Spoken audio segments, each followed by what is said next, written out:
주말에도 쉬지 않는 4월 14일 주일 미주노래 속보 뉴스는 이스라엘, 이란 전쟁 관련 소식부터 전해드리겠습니다. 자, 여러분, 이런 전쟁 관련 속보들은 시간대가 굉장히 중요해요. 뭐 그게 오보냐 아니냐가 아니라 얼마든지 이란과 이스라엘의 상황이 바뀔 수가 있잖아요. 그렇기 때문에 외신을 통해 들어오는 기사들은 가장 최근 시간대에 필터링을 거친 뉴스가 필요한데요. 제가 1시간 전에 커뮤니티 게시판에 바이든이 그 네타냐후가 베냐민 총리가 바이든과 통화 후에 재보복 전쟁을 취소했다라는 기사가 나와서 올려드렸잖아요. 근데 그 이후에 지금 들어온 최근 기사에 따르면 자, 이스라엘 전쟁 내각이 이란 보복 대응 논의를 결론 없이 회의를 종료했다는 겁니다. 제가 일전에 여기 보시면 1시간 전에 올려드렸던 요 기사거든요. 요거는 뉴욕 타임스 발 기사거든요. 근데 지금 뭐 몇 분이 댓글도 쓰셨지만 뉴욕 타임스에서 요 기사가 살짝 사라졌어요. 그래서 이게 어떻게 된 거지? 라고 봤더니 지금 현재는 자, 이스라엘 전쟁 내각이 이란 보복 대응 없이 일단 논의를 계속하고 있는데 현재는 결론 없이 일단 회의를 뭐 종료한 게 아니라 잠시 멈춘 거겠죠. 자, 요 소식 가장 최근 소식부터 먼저 좀 전해드리도록 하겠습니다.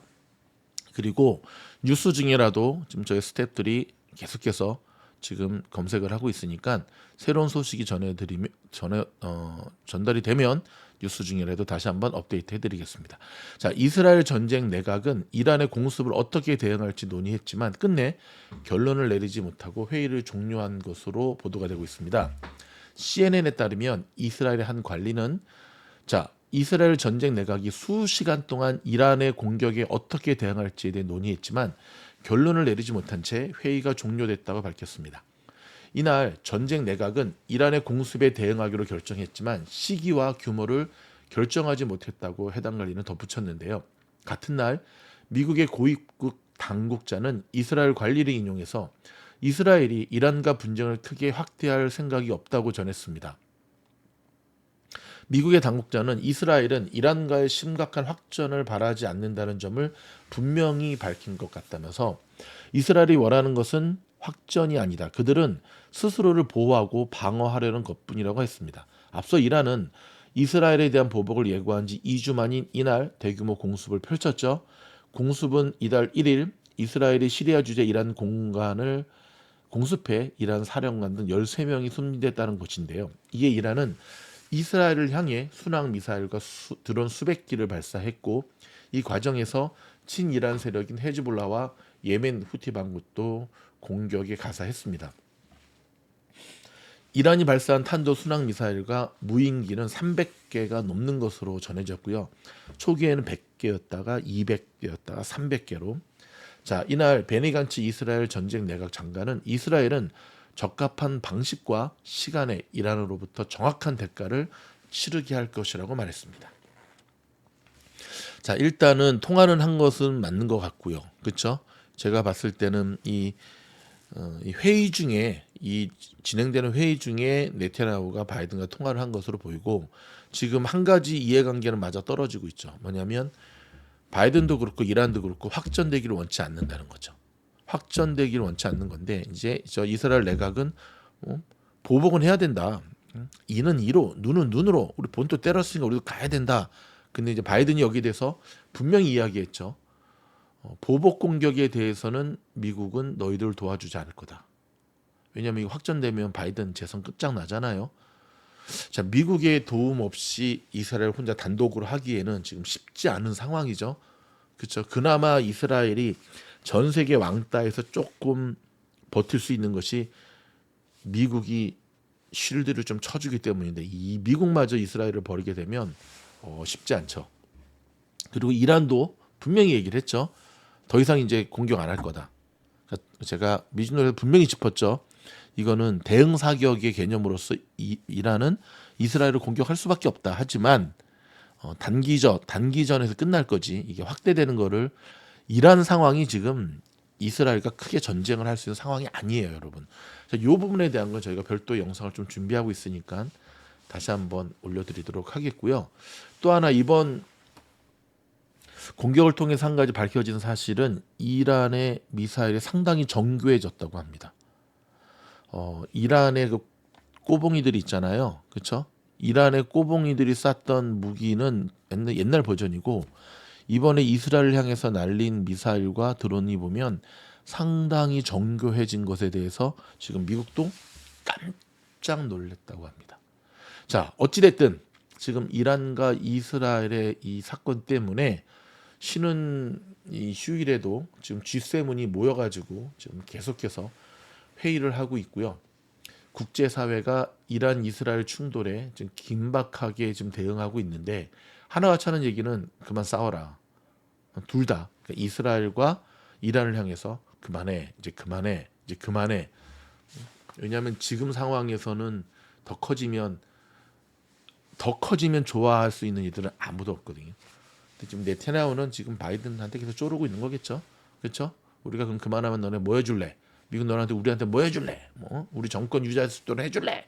뭐 이런 얘기 계속 할 텐데 이거는 제가 다음 영상에서 다시 한번 다뤄드리도록 하겠습니다. 그냥 통상적으로 이제 이런 기사가 났을 때는 이렇게 비트코인 움직임을 보면 좀 도움을 받을 수가 있습니다. 지금 비트코인 움직임을 보면 그렇죠, 그대로 우리에게 보여주죠. 저 이제 보복 철회라는 게 확실해졌으면 얘가 막 급등하겠죠. 근데 지금은 급락했다가 또 오르다가 요 박스권에서 지금 이렇게 이게 보면 1시간 봉으로 좀 볼까요?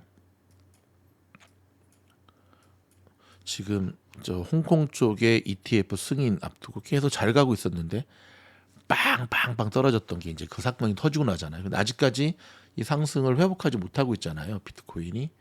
그렇다고 하는 건 여전히 지금 이스라엘의 요 불씨가 살아 있다는 것을 의미하겠죠. 그렇죠? 이렇게 이거 좀 보면 되고. 자, 어찌됐든 이란과 이스라엘 때문에 금값은 연일 사상 최고치를 기록하고 있고요. 또 이스라엘 증시는 소폭 상승하는 모습을 보여주고 있다고 합니다. 이스라엘의 주식시장이 소폭 상승한다는 것은 그렇죠, 전쟁이 지금 소강 또는 진짜 안 하겠다라고 하는 어떤 그러한 것으로 좀 이해를 할 수가 있겠죠. 자, 하지만 어떠한 방법으로든 이스라엘은 돌려주겠다고 하니까 여전히 중동 리스크, 중동의 불씨는 살아있는 상황입니다. 자, 국제 유가가 이 중동 리스크가 해결되지 않는 이상은 최고 130달러까지 치솟을 수도 있다라는 기사들도 계속 나오고 있고요.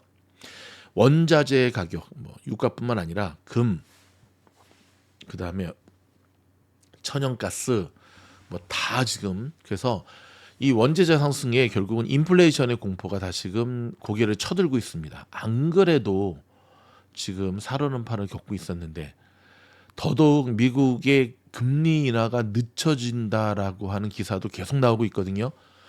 자, 금리 인하 내년으로 넘어가나요? 지금 분위기가 심상치가 않습니다. 자, 이런 가운데 블랙록의 CEO는 그래도 올해 미국은 금리를 2번 내릴 것이다라고 하는 리포트를 냈네요. 이 기사 조금 들여다보겠습니다. 세계 최대 자산운용업체 블랙록의 CEO가 미국이 올해 물가 목표 달성에 실패할 것임에도 불구하고 실패한다고 얘기를 했네요, 아예. 블랙록은 인플레이션 못 잡을 거라고 얘기를 하고 있어요. 그럼에도 불구하고 금리를 2차례 인하할 것으로 예상을 하고 있습니다. 자, 레리 핑크 블랙록 CEO 유명하죠? 자, CNBC에 출연해서 연준이 조만간 물가를 목표치 2%로 끌어내리기는 힘들 것이며 높은 수준이 계속 이어질 것임을 시인할 것으로 보인다고 말했습니다. 하이퍼론 거. 도대체 지금까지 나와서 파월은 뭐 얘기한 거야? 자, 그럼에도 불구하고 연준이 올해 안에 금리를 몇 차례 내릴 것이며 올해 초 모두들 6차례 인하할 것이라고 예상했으나 나는 아마 2회 정도 될 것으로 여전히 보고 있다고 말했습니다. 올해 들어 미국의 소비자 물가는 계속 상승세를 보이고 있으며 지난 3월 전년 동기 대비 3.5%를 기록했습니다. 핑크는 2.8%에서 3% 사이에 만족해야 할 것이라는 분석 리포트를 내놓고 있습니다. 자, 이스라엘 소식은 다시 한번 전에 들어오는 대로 날려드리도록 하겠고요. 자, 일론 머스크 소식 좀 전해드리겠습니다. 자, 지금 일론 머스크가 어저께 자기네 트위터에 이 남자하고 찍은 사진을 올렸죠. 처음에는 이 친구 누구야? 엘비스 프레슬리 닮기도 했고 영화 배우인가 했는데, 자, 누구냐면 아르헨티나 대통령입니다. 하비에르 밀레이라고. 이 두 사람이 지금 함께 만나가지고 엄지척하면서 뭐 하고 있는 걸까요? 자, 요 기사 좀 들여다보도록 하겠습니다. 자, 인터넷상에서 친분을 과시해온 문제적인 두 남자죠. 이미 인터넷상에서는 서로 친분을 과시해 왔다고 합니다. 일론 머스크와 하비에르 밀레이 아르헨티나 대통령이 자, 텍사스 오스틴에 있는 테슬라 본사에서 만났습니다. 아르헨티나 대통령이 지금 미국에 왔네요. 근데 미국에 왔으면 바이든을 만나야지. 머스크를 만나. 복장도 락스타 같죠. 네. 머스크는 조만간 아르헨티나를 방문하겠다고 약속을 했는데요. 자, 머스크는 자신의 X에 밀레이 대통령과 함께 두 손의 엄지를 지켜 세우고 있는 이 사진을 올렸죠. 자, 이 자리에 참석한 헤라르도 웨르테인 주미 아르헨티나 대사가 첫눈에 반한 것 같았다라고 말했다는 기사가 나왔는데요. 자, 아르헨티나 대통령은 밀레이 대통령이 아르헨티나 대통령실은 밀레이 대통령이 오늘 텍사스 오스틴에 테슬라 공장에서 머스크와 만나 환담했다면서 두 사람은 자유의 이념을 수호하자는데 의견을 같이 했다고 밝혔습니다. 밀레이 대통령이 자유시장 경제 원칙에 입각해 투자를 가로막는 관료적 장애물을 제거하는 게 중요하다고 말했고요. 머스크는 가까운 시일 내에 아르헨티나를 자유주의 이념 확산을 위한 행사를 치르기로 합의했다고 전했습니다. 그러니까 이 부분이 이제 두 남자가 생각의 코드가 맞았던 거죠. 머스크 벨트 멋있네. 이거 얼마짜리지? 이거 멋있죠? 두 사람이 X 트위터상에서 브로맨스를 구축한 것은 지난 1월 세계 경제 포럼 이후인데요. 사회주의를 비난하고 자유시장을 옹호하는 밀레이 대통령의 세계 경제 포럼 기조연설에 대해 머스크가 찬사를 보내는 글을 올린 거였습니다. 밀레이의 당시 연설 영상은 X에서 엄청난 조회수를 기록했고요. 머스크와 밀레이 대통령은 이념뿐만 아니라 경제적으로도 상호 이익을 얻을 부분이 많다. 스페이스 X는 최근 아르헨티나 당국으로부터 남미 국가에서 스타링크 위성 인터넷 서비스를 제공할 수 있는 허가를 받았다고 합니다. 지날만 하죠. 아르헨티나는 전기차 배터리 핵심 소재인 리튬 매장량이 세계에서 세 번째로 많은 국가고요. 급진적인 경제 정책으로 고물가와 긴축을 경험하고 있는 상황에서 머스크와의 만남이 밀레이 대통령에게 힘을 실어줄 수 있다고 봤기 때문입니다. 한편 밀레이 대통령은 여자친구와의 결별 사실을 트위터를 통해 공개했는데요. 그는 13일에 트위터에 저는 파티마 폴레로스와의 관계를 끝내고 서로 우정에 기반한 유대를 유지하기로 결정했다고 적었습니다. 참 우리 생각으로는 이해가 안 되는 일들이죠. 네. 자, 바이든 대통령을 만난 기시다인가요? 그렇죠. 일본 총리. 자, 뭔가 얻은 것 같습니다. 일본이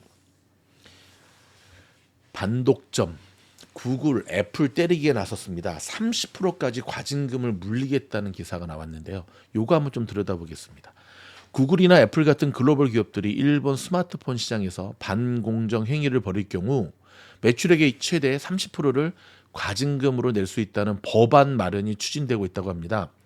일본의 요미우리 신문은 일본 정부가 다국적 정보통신 기업들의 독점 행위를 규제하고 경쟁을 촉진하기 위해 이 같은 내용의 스마트폰 경쟁 촉진 법안을 마련한다고 보도를 했고요. 법안은 스마트폰 운영 체제 OS에서 과점적 지위를 갖고 있는 애플과 구글을 염두에 둔 것으로 보이는데요. 이들 기업이 다른 기업의 앱스토어 제공을 방해하는 행위를 막고 이용자가 앱 초기 설정을 쉽게 변경할 수 있는 구조로 정비할 것을 목적으로 한다고 합니다. 검색 결과에서 자사 서비스를 타사보다 우선 표시하는 것을 금지하고요. 자, 해당 법을 위반하게 되면 일본의 공정거래위원회가 법을 어긴 기업의 일본 내 관련 매출액 20%를 과징금으로 부과하게 됩니다. 위반을 반복하면 30%까지 상승할 수 있고요. 이는 기존 독점 금지법의 110% 과징금을 크게 웃도는 수준인데요. 법안에는 또 일본 공정위가 IT 기반 위반 행위를 일시 정지하도록 요구하는 긴급 정지 명령을 법원에 신청할 수 있는 내용도 담겼습니다. 거대 IT 기업에게 매년 보고서를 제출하도록 요구하고 공정위가 규제 준수 상황을 감시하게 됩니다.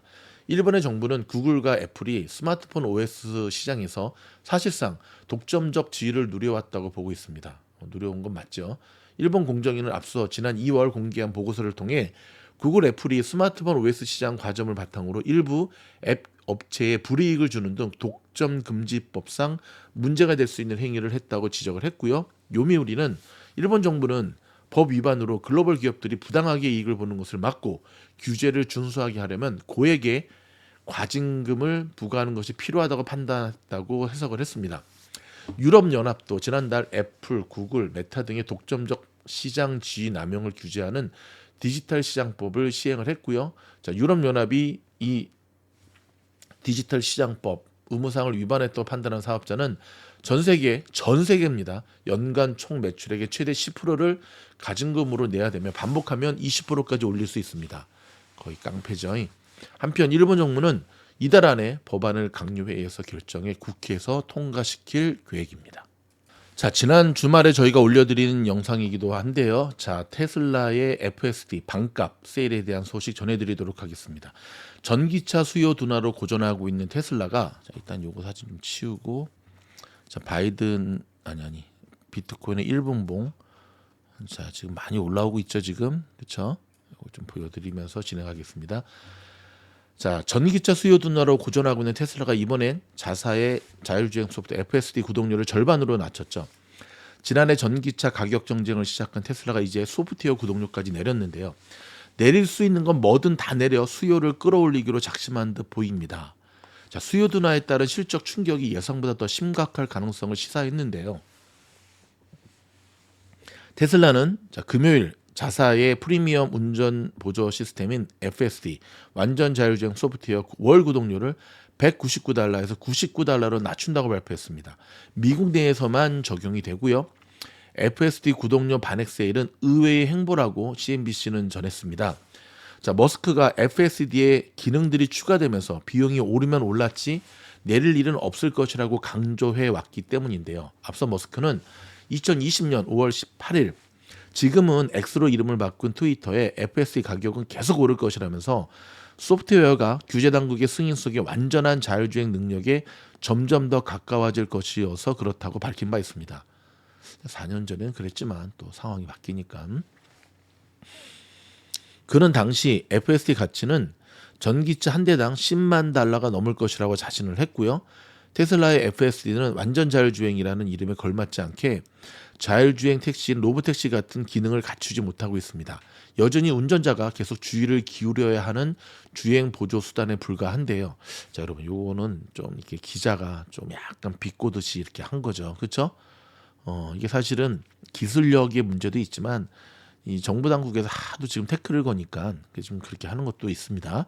자, 다시 기사로 이어집니다.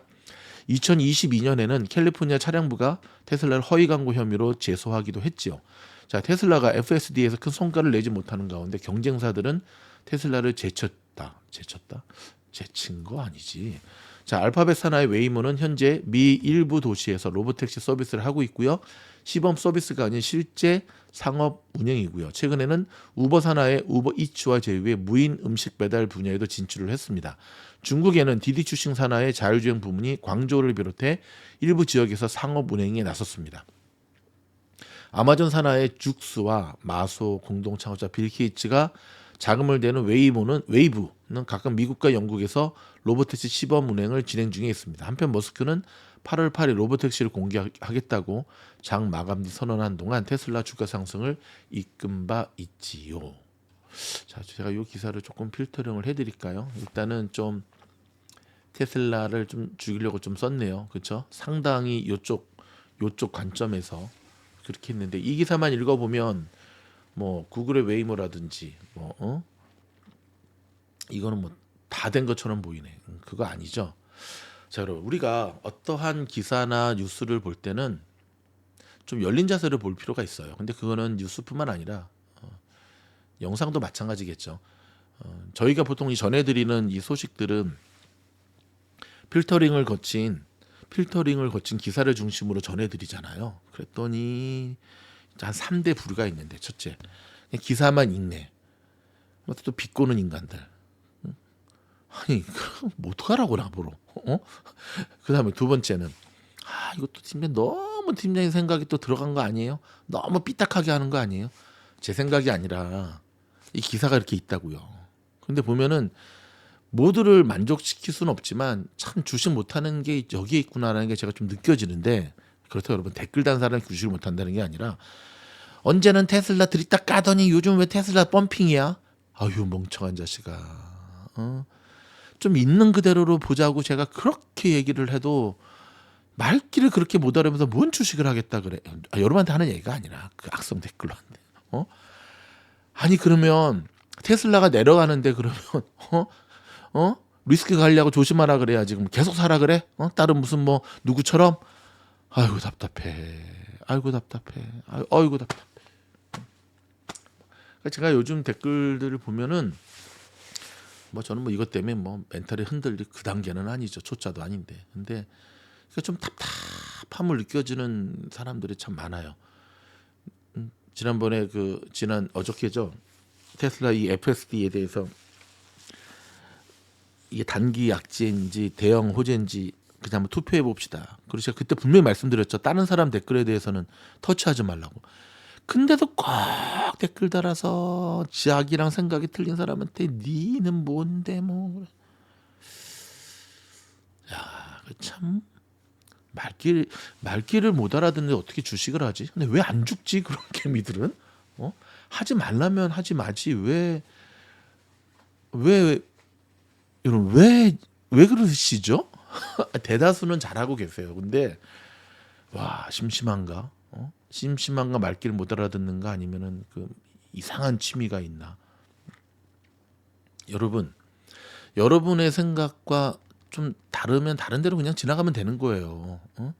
한쪽으로 자기 확증 편향에 빠진 시각만큼 여러분이 동의하지 않는다고 그 기사가 잘못된 게 아니에요. 제가 그 러시아 우크라이나 전쟁 나기 직전에 우크라이나 전문가들이 많지가 않잖아요, 한국에.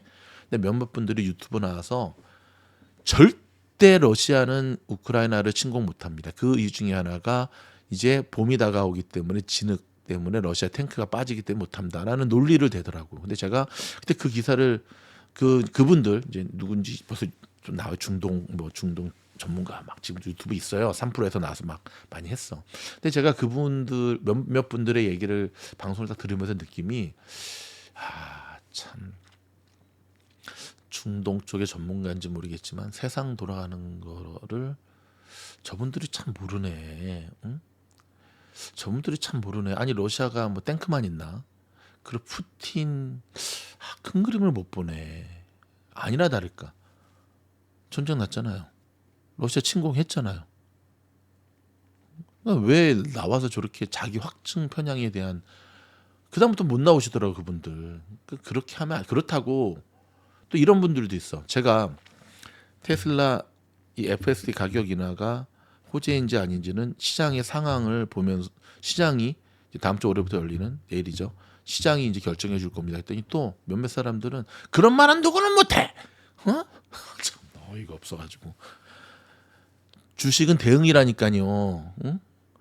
그러면은 시장의 상황을 봐지. 그러니까 그런 사람들은 무당과야 무당과. 점쟁이 방송하라 이거지. 맞춰봐. 제가 얼마나 많이 맞췄어. 이 정도 맞췄으면 구독자 100만 명은 나겠다. 그러니까 제가 보면은 이 무당과들, 그 다음에 개구리과들, 우물안 개구리과들, 그 다음에 똥꼬치과들. 아무튼 좀 답답한데 여러분들은 그런 사람이 한 분도 없을 거라 믿습니다. 왜냐면 그런 분들 다 불락시켜 버렸습니다. 여러분 미주놀은 맨 오른쪽부터 맨 왼쪽까지 그렇죠. 극과 극의 정통 보수와 정통 진보의 모든 의견들을 함께 모아서 같이 가져가야 됩니다. 왜냐하면 주식시장은 공포와 탐욕의 덩어리가 함께 있는 곳이기 때문에 그렇거든요. 아셨죠? 그리고 유튜브는 개인 방송이라니까요. 왜 자꾸 공영방송으로 착각을 하셔가지고 그러지 마세요. 그러다가 또 삐져서 가지 말고 어딜 가 이렇게 열심히 하는데 4년 만에 저기 썸네일 여기 아트릭을 바꿨습니다. 저희가 4년 만에 바꿨어요. 미즈놀은 현재 제작이 되고, 자, 장안의 화제 원아월 투자 기법. 지금 얼마나 많은 분들이 미즈놀 이 원아월 투자 기법을 통해 수익을 내고 있는지 아십니까? 일주일 단위로 하는 거예요. 일주일 단위로. 그랬더니 또 어떤 분들은 좀 더 지켜보고 너가 맞추면은 내가 멤버십 든다. 그러길래 내가 들지 마세요 그냥. 아니 뭐 장난해? 아니 여러 번 줘보라고 하는 거지 지금. 답답해. 여러분 귀엽게 봐주시고, 자 그래도 어찌됐든 이스라엘 이란 확전에서 지금 여기서 마무리되는 분위기가 되는 것 같아서 조금 한시름 놓고 있는데요. 아직 그래도 우리가 안심할 때는 아니죠. 제가 오늘 선물시장 시작되는 거 보면서 오후에 다시 한번 이번 주 시장 이렇게 대응하라 실전 영상 중심으로 멤버십 영상은 진행이 됩니다. 전해드리도록 하겠습니다. 좋은 주말 되시고요. 감기 걸리지 마시고 변함없이 미즈놀 사랑해 주세요. 감사합니다. 제가 또 이렇게 한마디 했다고 또 삐지지 말고.